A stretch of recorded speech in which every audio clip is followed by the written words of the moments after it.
Thank you very much. My name is Frank Schones, spokesperson for the Citizens First Party. As a party and a member of the United Quach Alliance, we are very concerned regarding the time the president has taken to replace the Minister of Foreign Affairs. The nation must remember and know that towards the end of December last year, Honorable Kakubo, by then Minister of Foreign Affairs, resigned from his position as Foreign Affairs. And the president has taken over, now it has taken over 2 months to find someone to replace him. We are now wondering what is basically going on. This ministry is a very important ministry, very critical ministry, which he has now assigned another minister who has got a very busy ministry of justice. Honorable Mlambo Haimbe is now managing 2 ministries. So by doing this, service delivery definitely has been affected in both ministries, and the president has to quickly appoint the Minister of Foreign Affairs so that the Minister of Justice can deal with justice issues. We've got a lot of constitutional issues, road plan, road map, and everything that we need dealt with. So the Minister of Foreign Affairs, will need to come and deal with all his international issues and so forth. So the president has to take this matter quite seriously. It's a concern because it takes too long. Even when you saw Anthony Bajali was present at the State House, we saw a specialist in communication in the name of Amasaka, who has been actually working on that position, which we actually don't need. We don't need a specialist in communication at State House. We actually need someone who is just a simple person to just easily give us information on presidential issues and so forth. That's basically what citizens want. A specialist can go to ministries, a specialist can go to the University of Zambia or whichever university. That's where they need those specialists.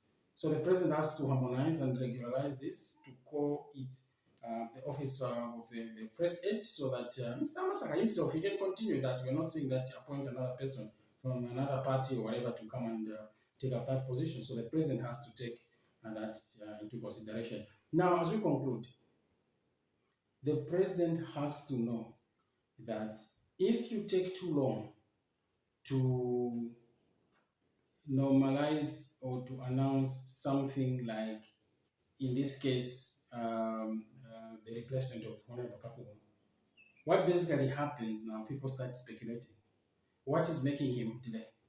Some of the reasons we may think is that, if you remember very well, Honorable Kakubo resigned because of corruption allegations. So is it that the president is trying to leave it so that the tracks of his friend is covered?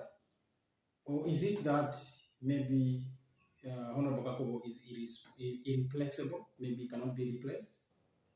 Could it be that the president has no confidence in the other MPs? Amongst the MPs that he has, there's a lot of MPs that he can elevate and appoint as a foreign affairs minister. He doesn't need to come to Citizens First. No, he has his own people. As a party, we're going to do our own when getting to government in 2026. Or is it that the president has not attached any importance to the Ministry of Foreign Affairs? These are some of the questions we're asking. Or could it be that he has failed to build capacity within his people? The UPND government has failed to build capacity so that they're able to have a pool where they can pick up their leaders from. They can learn from Citizens First Party. As a party, we are basically doing even internal, we've got serious internal training that we're going through as leaders.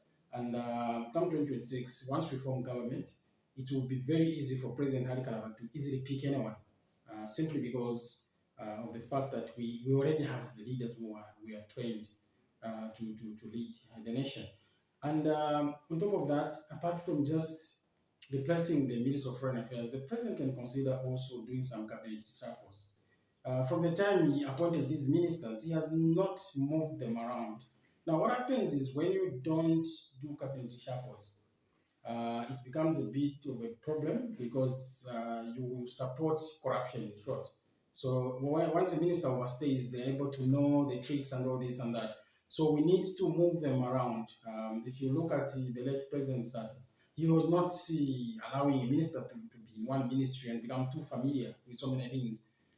He used to make sure that at least in some serious cabinet reshuffles, that actually is very good because it curtails the issue of corruption. So the president has to quickly look into those issues. These are some of the issues that I wanted to highlight for today, and we are calling upon the president to listen to our cry that he replaces the Minister of Foreign Affairs.